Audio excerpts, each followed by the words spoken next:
The Maple Leafs run roughshod on the Rangers with a blowout win at MSG. Matthews and Marner came alive, and Martin Jones was victorious as the Dads get to end the road trip with a win. We'll recap the game and discuss the new format of the NHL All-Star Skills Competition as well. So all that more coming up on today's edition of the Locked On Leafs podcast, part of the Locked On Podcast Network. It's your team every day. You're Locked On Maple Leafs, your daily podcast on the Toronto Maple Leafs. Part of the Locked On Podcast Network. Your team every day.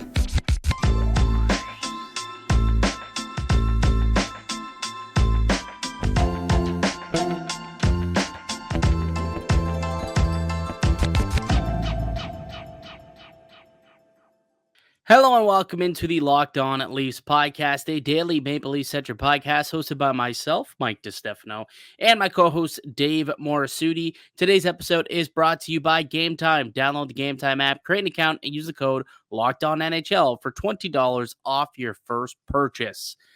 Big time dub for the Maple Leafs tonight in New York. They end off the Dad's trip with a blowout against the Blue Shirts. 7-3 was the final. Was this the most impressive win of the year for the Maple Leafs, Dave? You see, Mike, when we do our pregame of a lot of things, we just try to reverse jinx half the time. When we were giving the Rangers all that love, we were just like, "This is gonna be a tough matchup.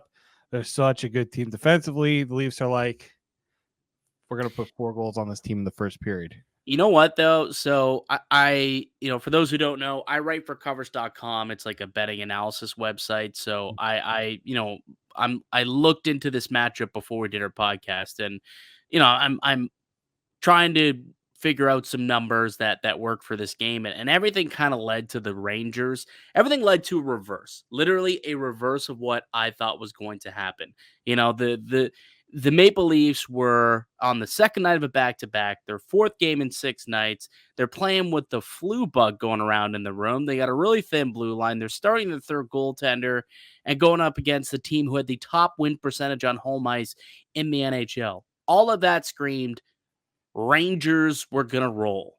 And that is quite literally the opposite of what happened. Somehow, the Maple Leafs went and started out on fire. Like it was 2-0, before the first commercial break. Like they just came out firing right away and continued on. And then really quickly, the Rangers responded and the Leafs got 2 more. Like it was 4-1 after the first period. But the Leafs literally had more goals in the first period than the Rangers had shots on net. Like they dominated that opening frame.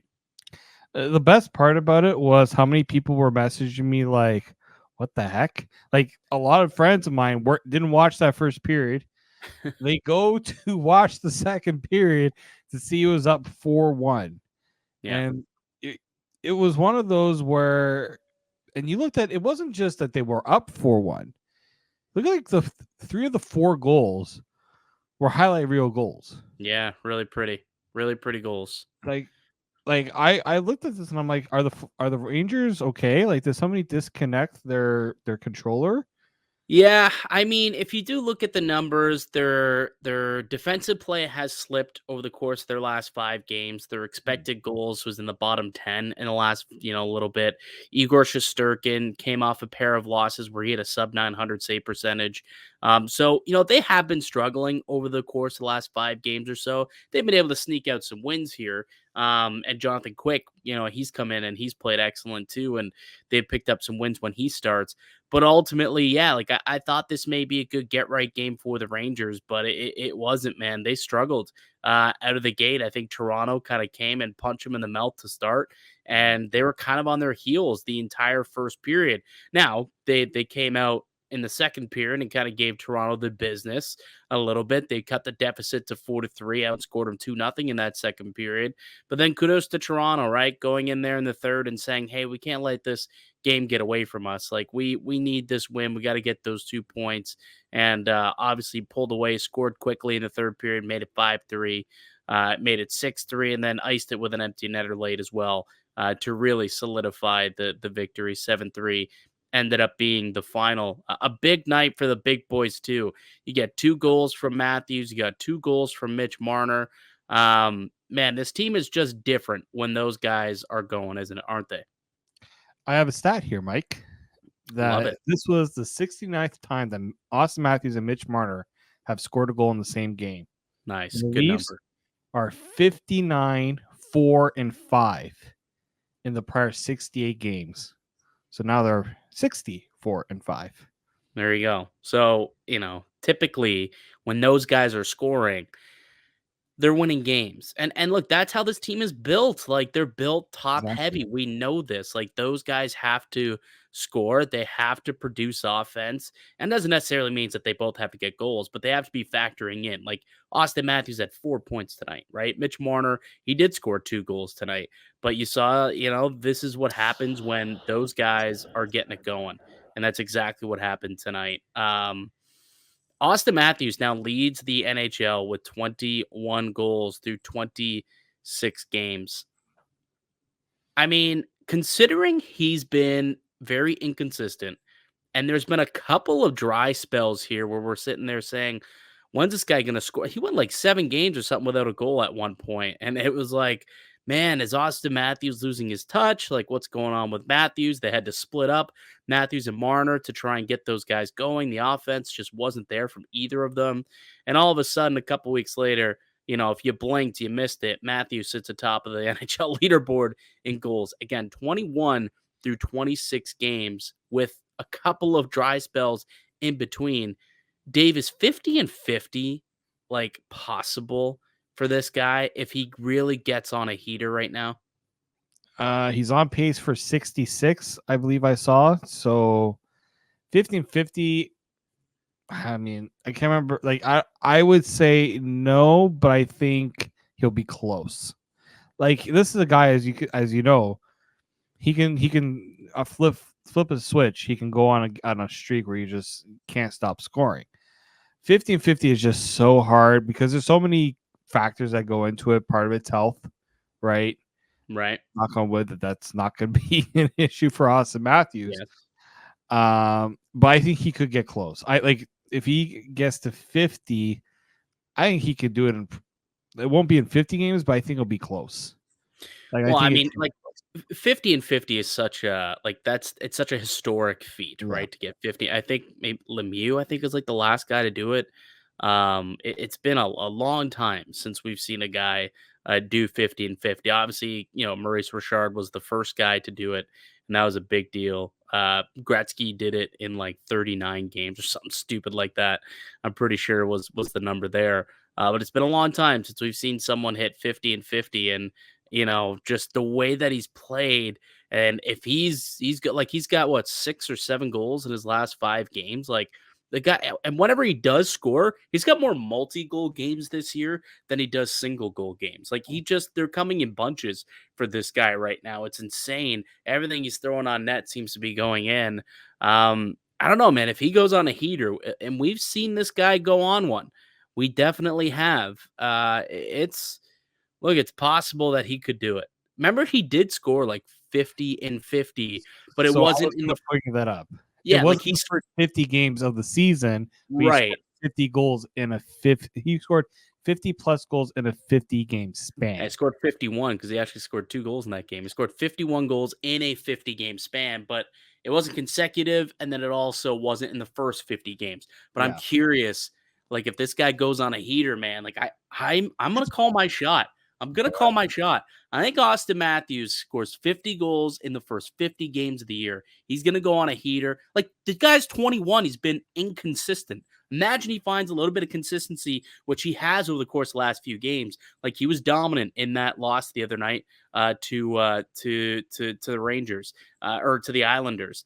He had 11 shots on goal. He played really well, had a couple of goals against Nashville. You saw before they had a couple of goals against the Boston Bruins. And now you look again, and he's got a 2-goal performance, and he was dominant against the New York Rangers. Scored 2 on Igor Shesterkin, which is tough to do. Man, if this guy's getting his swagger back, his confidence back, I think that he could definitely be a contender for 50 and 50, man. I'm going to call my shot. I say he does it. Yeah, I believe, and I was just trying to look this up. I believe the last, you were right, Lemieux was the last one to do it in 95, 96. Yeah. Yeah. So it's been a while. It's been almost 30 years since someone's done this feat, and I think it's possible Auston Matthews, he could be sniffing it. He could be sniffing it. Well, it will get a little easier for him because like he's doing like he scored 2 against Boston, 2 against the Rangers, 2 of the top teams in the Eastern Conference. Yeah. Next game is against the Columbus Blue Jackets. Well, yeah. Yeah. But again, what does this team do? What does Mhm. this team do? They play up to their opponent, but also play down to their opponent. I So mean, he could just save himself until next week when they play the Rangers again at home. right, just get a couple more Genos against the Rangers. Why not? Anyways, we're getting ahead of ourselves by looking ahead to 50 and 50, and talking about the game against Columbus. Tonight's game, we still got to break it down. So why don't we take a quick break? We'll come back. We'll chat about the night that was for Martin Jones. Gets thrown into the fire, gets himself a victory tonight, and we'll go through our 3 stars of the game as well. So all that and more coming up on the other side. But before we get into any of that, I do want to tell you guys about one of today's show sponsors.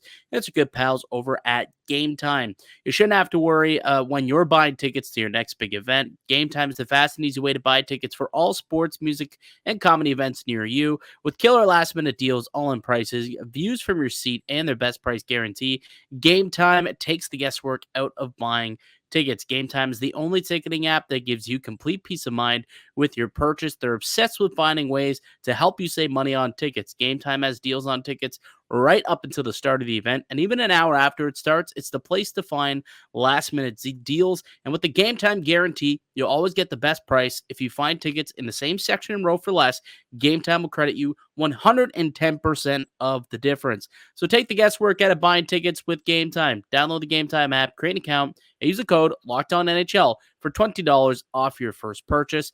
Terms apply. Again, create an account, redeem the code LOCKEDONNHL for $20 off. Download Game Time today. Last minute tickets, lowest price guaranteed. Welcome back into the Locked On Leafs podcast. It's Mike DiStefano and Dave Morassutti.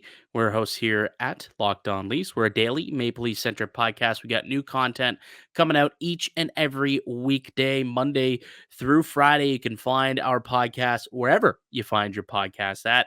Also up on YouTube, you can watch the video version as well. We would ask that if you enjoy the content, then please subscribe so that you get that podcast delivered to you each and every day.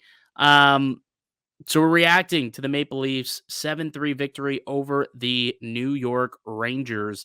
And I got to tell you, Dave, I was quite impressed with the performance of Martin Jones in net tonight.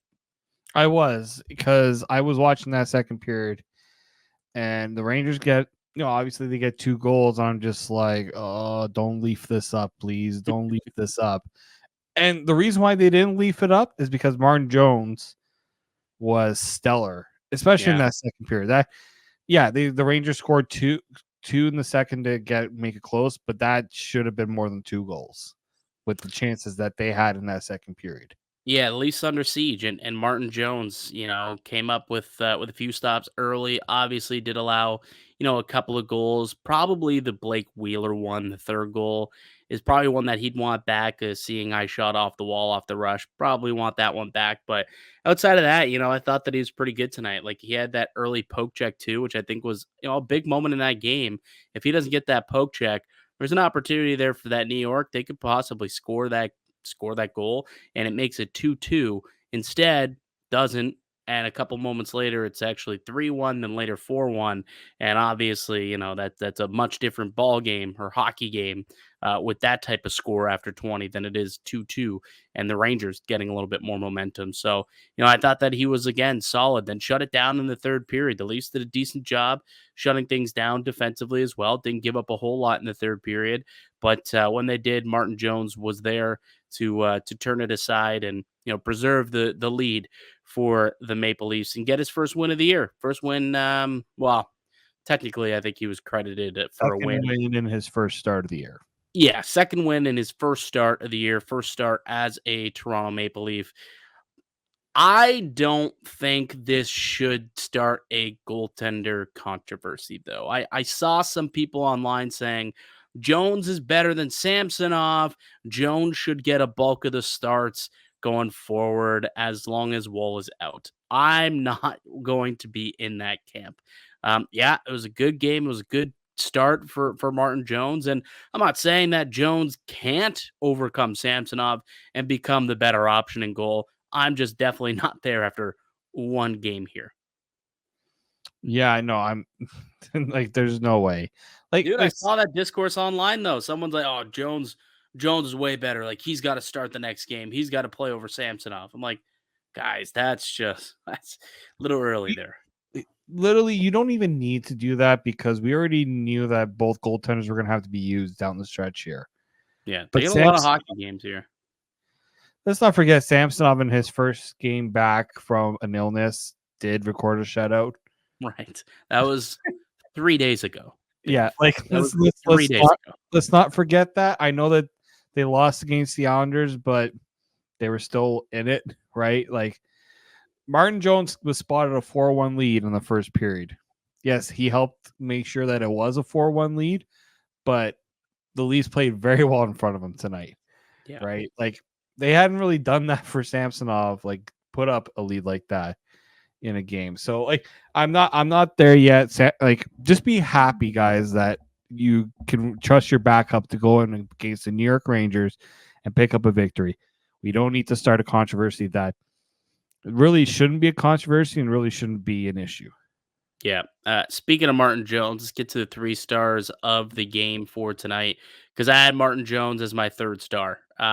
He stopped 28 of 31 shots tonight, and I thought that he looked calm. I had already mentioned that big poke check early. I thought was a big, moment in that first period that could have been bad for Toronto, right? Could have cut the lead to 2, or could have tied the game at 2. Instead, doesn't happen. But and also, when a goalie's making moves like that, when they're coming out, when they, sometimes they come out against a breakaway and they show big on a shooter, or they come out and they poke check a puck, like that shows actually confidence. And it's good to see that Martin Jones, yeah, he's playing in the American League, a few weeks ago, but he knows that he's a competent NHL starter. Like he was as early as last season, a starter in the NHL. So, there was no nerves there. He was ready for the moment. He wasn't worried about this start tonight, even though it was against, the top team in the East and against a team who had been, 9-2 on home ice and, all the stats that went with, that could have put the fear of God in him. But he was ready for the task, and it was good to see for sure. So I thought he was definitely deserving of a 3rd star. And again, he kept the team. Well, he kept the lead, I suppose. Didn't let things completely get away from them when they got caved in there in the second period. I know he gave up a couple, but it was only 2, and then he shut the door from there on out to allow the Leafs to shut it down. Yeah, he was my 3rd star as well for that reason, right? Game could have gone away from them, and this is why Martin Jones was signed in the first place, because you lose one of your goaltenders. If Martin Jones wasn't around, it's Dennis Hildeby, guy who has never played in the NHL, would be the Hildebeest. I mean, yeah, you could maybe go for one of those other guys in the Marlies, but no, I mean, probably Hildeby. Hildeby has been the best goaltender with the Marlies this season, but this is why Martin Jones is here. He's the guy you bring in these situations, and it's good that they have this depth because there's been past years where it's looked really bleak, right? They were playing with fire a little bit with Matt Murray.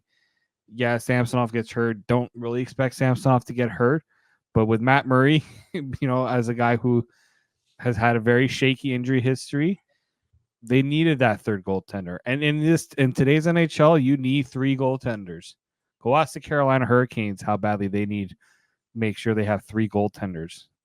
So, yeah, I think Martin Jones, this is why they brought him in. I'm glad he was able to step up when they needed it. Yeah, for sure. 2nd star of the game.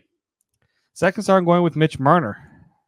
Because, Auston Matthews getting a lot of love for putting up 2 goals. Mitch was right there behind him, putting up 2 goals too. And it's so important that they're both succeeding away from each other, because I know I listened to the panel, I listened to ODog say they're better together, but we need to see them have success apart, because I still feel that this team is better when they're apart, because teams can't just go, we're going to stop Matthews and Marner. Now Yeah, it's they're like, deeper. yes, you have to make a decision. Like, look at the goal, the goal, first goal Mitch scored in the game.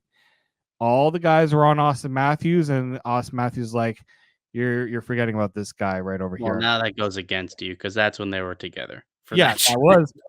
Yeah, I mean, Nylander was also technically there. It was like they did it a few times where they did put Matthews, Marner, and Nylander together, but I still think this team is way better when they're apart, because Marner is now showing he doesn't need Auston Matthews to be productive.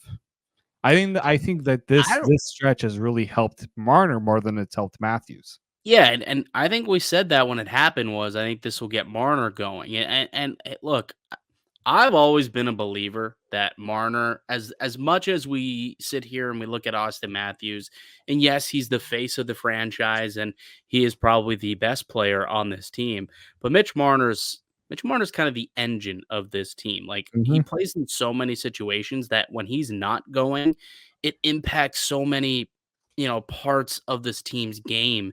And you saw that, in late October, early November when Mitch Marner was in that funk, this team was losing a lot and he was on the ice for a lot of goals. When he wasn't, killing penalties well, this penalty kill was suffering.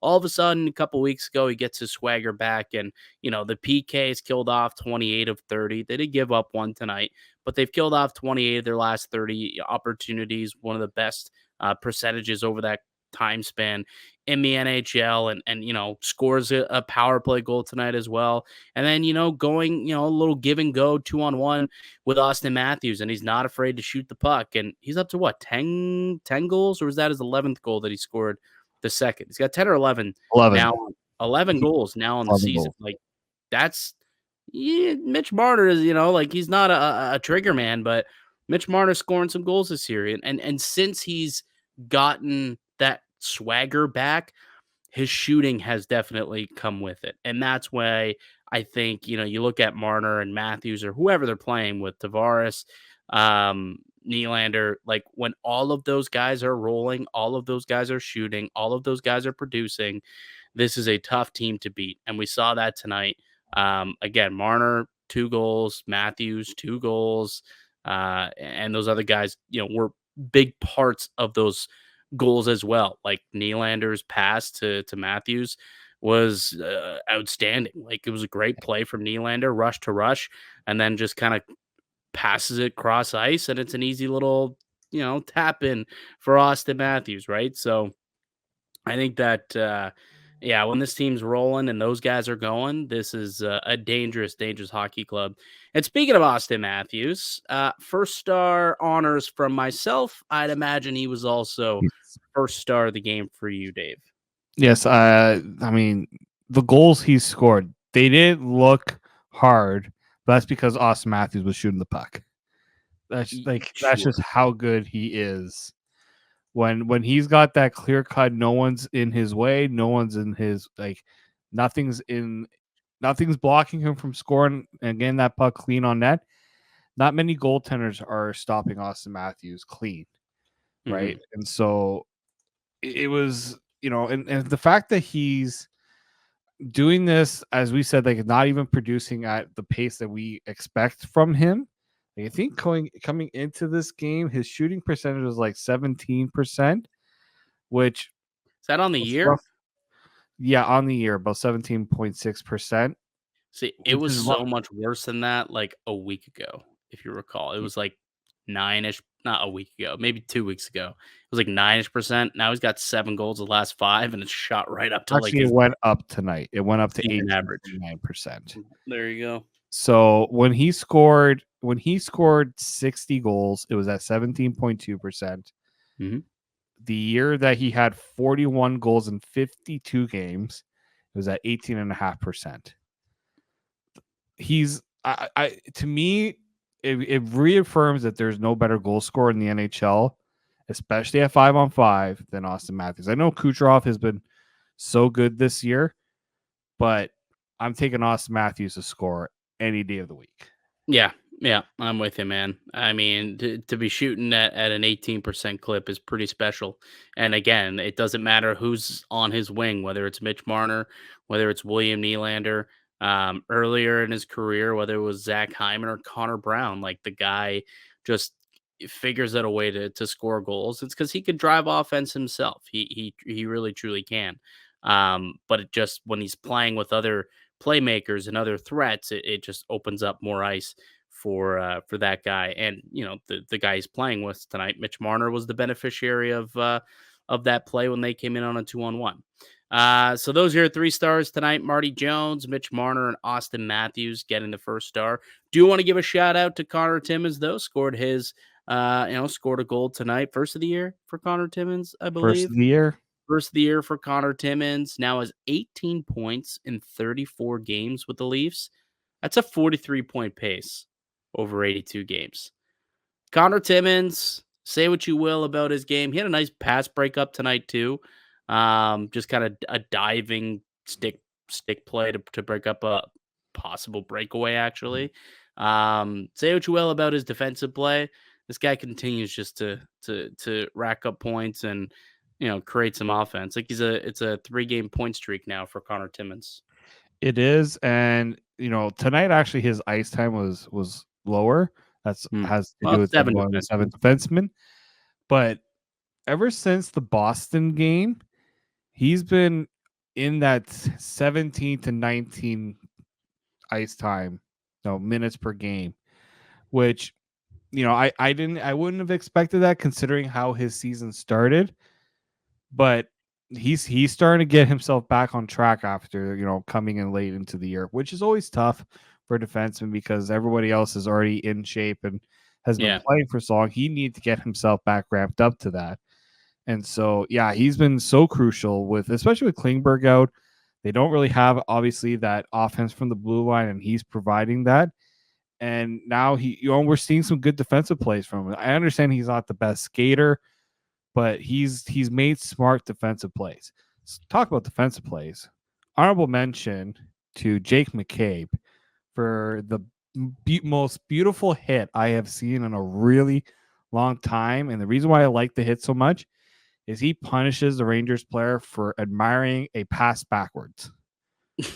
And gets absolutely, I think it was Lindgren that got blown up. Yeah, Ryan Lindgren. Why a defenseman is out there admiring his own pass is beyond me. But anyways, he got lit up. Like, that was a beautiful open ice body check. Just completely helicoptered Lindgren. That was a great textbook hit by Jake McCabe.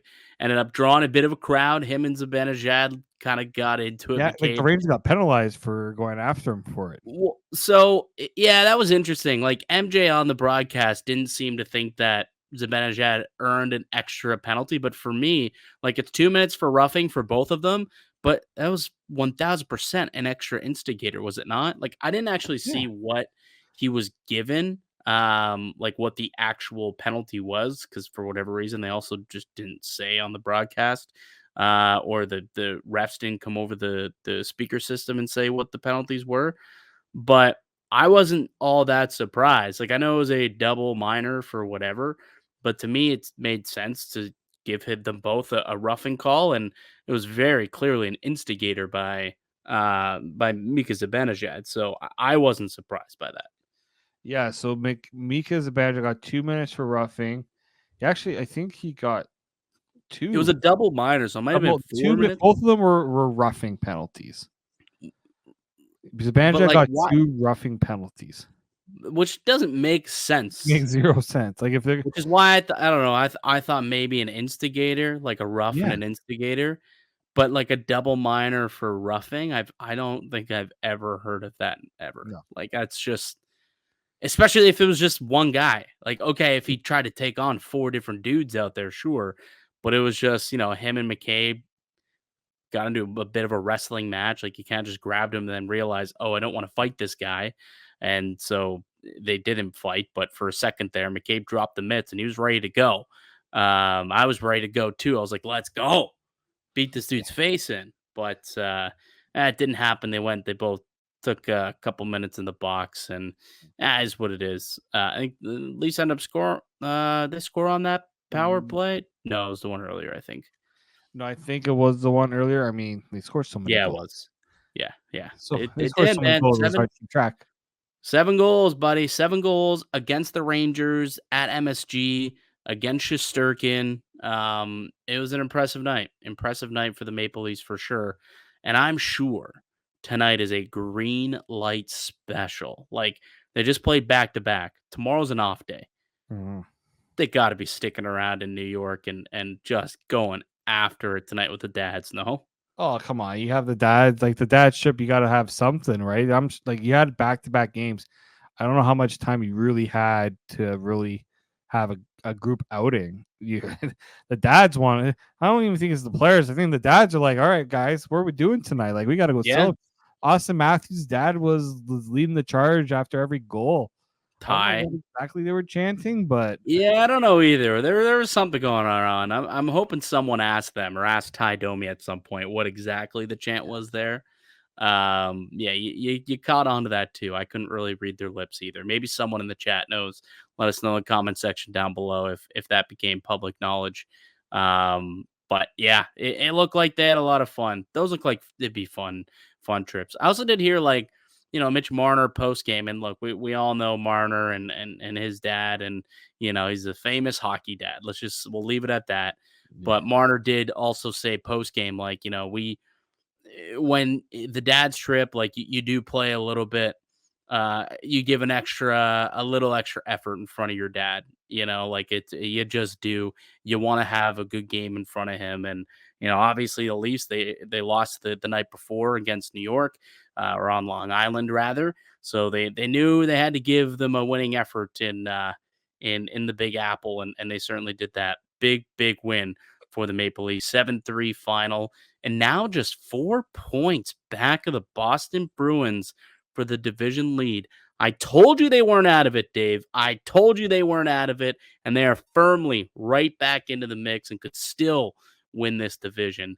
That being said, we'll kind of put a bow on this discussion and on this night. The Leafs will have an off day tomorrow, and then they got the Columbus Blue Jackets on Thursday. But on the other side, let's quickly tell everyone about the changes to the All-Star Skills Challenge, which, again, the All-Star festivities will be in Toronto this year. So we'll tell you about the changes and, what we think of them as well. So we'll do that on the other side. But first, let me tell you about one of today's show sponsor. It's our good friends over at Sleeper. A new NHL season brings all sorts of possibilities. Matthews could score 50 goals. The Leafs could hoist the Stanley Cup, and you could win big by playing daily fantasy hockey on Sleeper, the official daily fantasy app of the Locked On NHL Network. Sleeper is our number one choice for daily fantasy sports, and especially daily fantasy hockey, because with Sleeper, you can win 100 times your cash on daily fantasy hockey contests. All you got to do is pick whether studs like Matthews or Marner or McDavid, McKinnon, Crosby, any of the stars can record more or less than their sleeper projections for things like goals, assists, saves, plus minus, and more in any given game. But to win 100 times your bet on Sleeper, you need to correctly predict the outcome of 8 player stats. You heard me, Leaf fans. You can win 100 times your money playing daily fantasy hockey with Sleeper. So start paying attention and nail your picks so you can start winning big. Use the promo code LOCKEDONNHL and you'll get up to a $100 match on your first deposit. Terms and conditions applied. That's code LOCKEDONNHL. See Sleeper's terms of use for details and locational availability. Welcome back into the Locked On Leafs podcast. It's Mike DiStefano and Dave Morassutti. Got some interesting news, a bit of a news dump that came kind of in the middle of the game. I don't know. I saw a bunch of people kind of buzzing around it, and I went and I read a couple of the articles. But the NHL announced that they're going to be making changes to the All-Star Skills Challenge this year, and major changes, actually.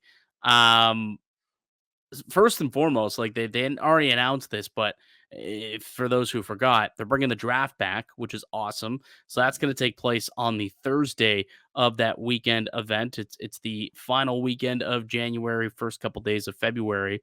So that'll take place on the Thursday. But then on the Friday for the All-Star Skills Challenge, it's getting a complete revamp. It's only going to include 12 players now, Dave. Only 12 players will be participating in the All-Star Skills Challenge.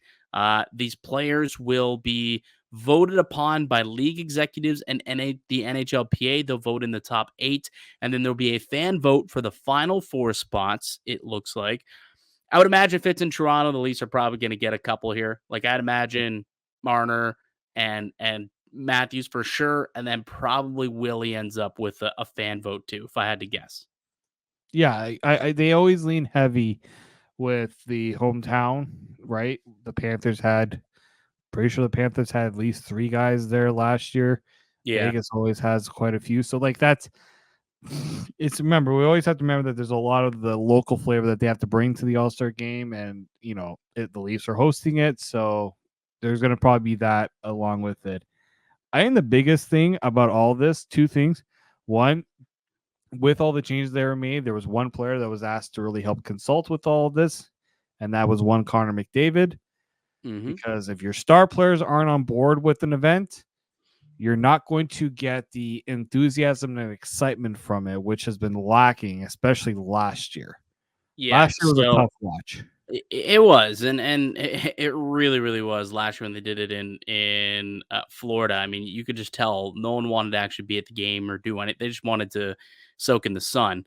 It's gonna be a little different this year. There's no sun or not much sun in Toronto. Definitely not the warm kind at the very least. But yeah, so they did kind of consult Connor McDavid, who supposedly helped out and had input in which events should be used for this. So the way that it's going to be working this year is there's going to be 6 events that each of the 12 skaters, they'll have to participate in 4 of them. They pick which ones that they want to participate in, which I find to be interesting.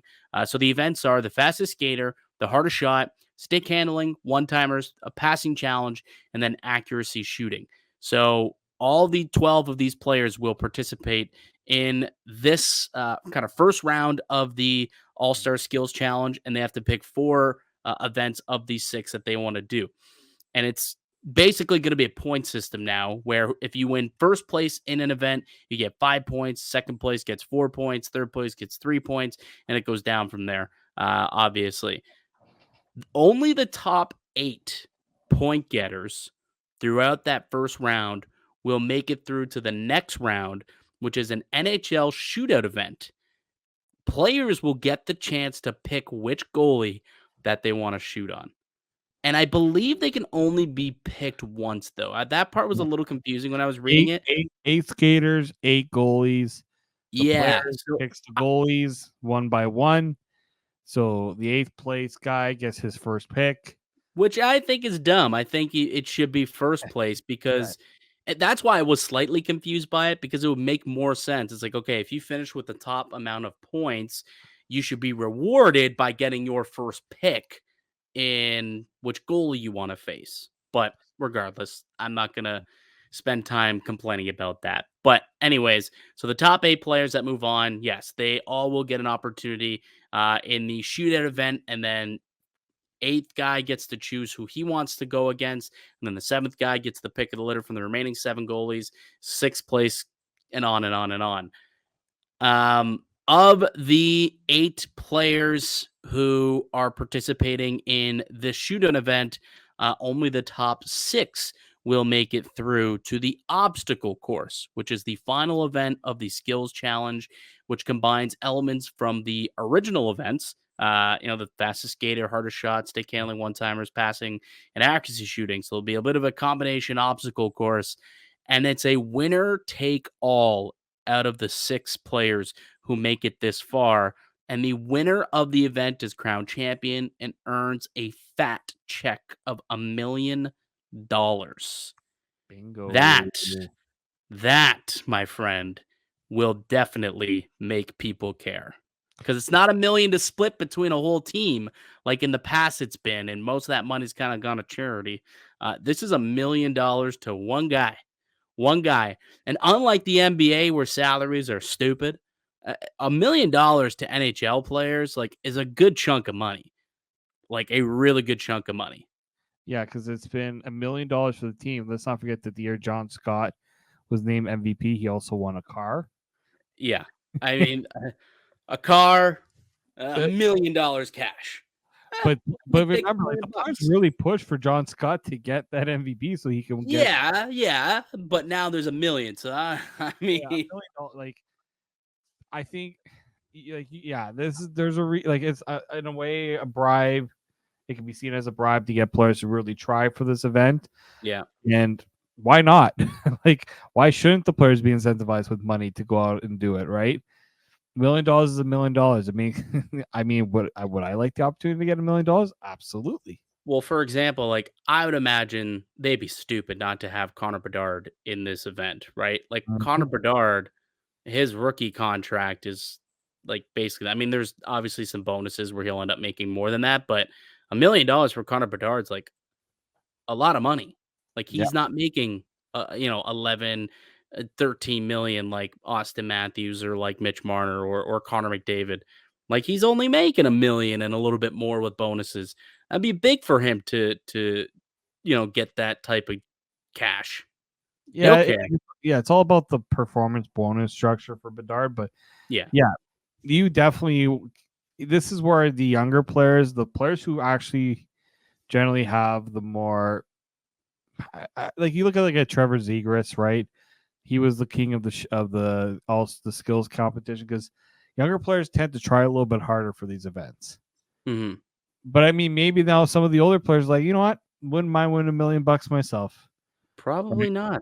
Probably not. I would imagine. I mean, Willie's been, like maybe Willie, he's making what 6.9. Like that's almost 15% of his his yearly contract right there. He can make in one day, couple hours, by just Yep. going balls to the walls and showing off the elite skill that he has and maybe win this thing. Like it's very possible. Like Willie's the type of guy who I think could excel in this type of event because he's such a skilled player. It involves zero defense. Exactly what he wants. Just show off your offensive skills. Show off your hands. You know what I mean? Show off your speed. Show off your stick handling. It's exactly the type of the type of event that he could succeed in and potentially get himself an extra schmil. But I kind of like it, man. I'll be honest. I like it. I like the change. We'll see what it looks like. Apparently, this is not a one-time thing either. They do expect to do it over the next few years. Like I'm imagining there will be some kinks that they're going to have to work out being the first time. So there'll be some sort of changes to these events year after year just to make them maybe go quicker or change whatever that needs to be changed to make it better. But this sounds like it could work. And to the point you made earlier, this was they had gone to Connor McDavid and they said, "What do you need to make this something you'd be interested in? How do you think we can improve the skills challenge?" And he said, "Hey, I think this is what we could do. I think this is what the players would enjoy." So hopefully that's true, and it becomes a good product for the viewers as well.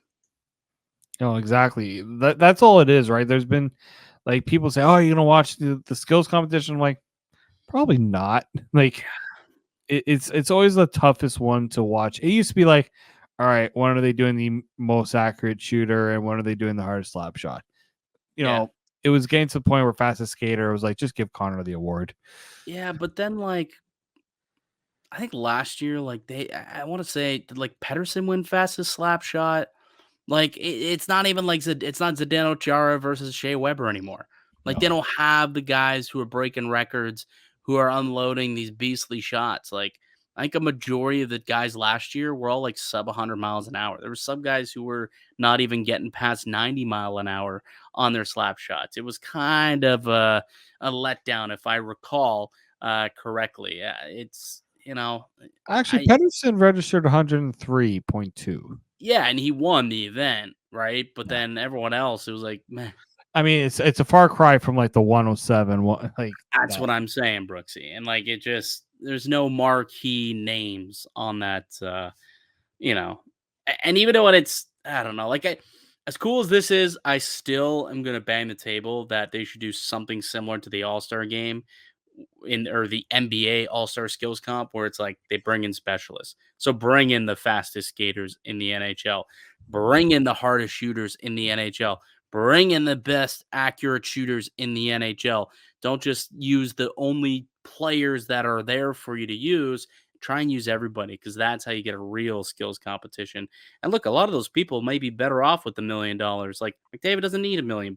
Matthews don't need $1 million. A lot of these events are sponsored. You can't tell me you can say the fastest, hardest shot gets this amount. Like each event winner gets a certain amount. Let them have that money, and then you could do something for your main participants. There's ways to do it. Yeah. But anyways, not going to poo-poo a new idea. I still think it's better. It's going to be better than it was in the previous years. Yeah. Nothing's going to be perfect. But I do like that they are changing it up. And it seems like it's going to be intriguing at the very least this year, where past couple have been, big snooze fests, we'll call them. All right, buddy. We'll leave it there. That's going to do it for us here today on the podcast. I'd like to thank you all for listening and supporting the show. You can subscribe to the Locked On Leafs podcast on all podcast platforms and receive daily Leafs content. You can follow myself on X at Mickey_Canuck. Follow Dave at D_Morassutti and follow the show as well at Locked On Leafs. If you're watching here on YouTube, go ahead, smash that like button, leave a comment down below. Your thoughts on tonight's game. Was that the best we've seen from the Maple Leafs this year? And when those two guys are going, Mitch Marner and Auston Matthews, how much more confident are you that this is a cup contending team? I'm curious to hear your answers below in the comment section. We'll be back with another episode for you guys tomorrow. We'll tee up the Leafs game against the Columbus Blue Jackets. But until then, keep it locked right here on Locked On Leafs.